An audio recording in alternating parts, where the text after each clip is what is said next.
Okay, I'll just show you how to play music from your mobile through the Bluetooth audio system in this 2021 Ford Transit.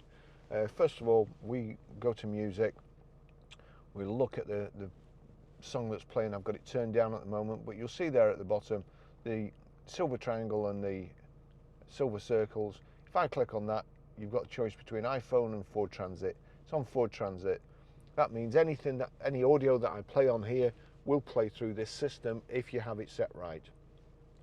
Okay, so what we need to do now, we need audio. So we go to audio. Important concept not to give away. That's on radio at the moment. Just wait for that screen to go off. You're on radio. Up the top here, you've got sources. We click sources, and then you'll see there Barry's iPhone 13 Pro. Click on that. That's what's playing at the moment. If I turn this up, day after day. That's it. That's how you stream audio.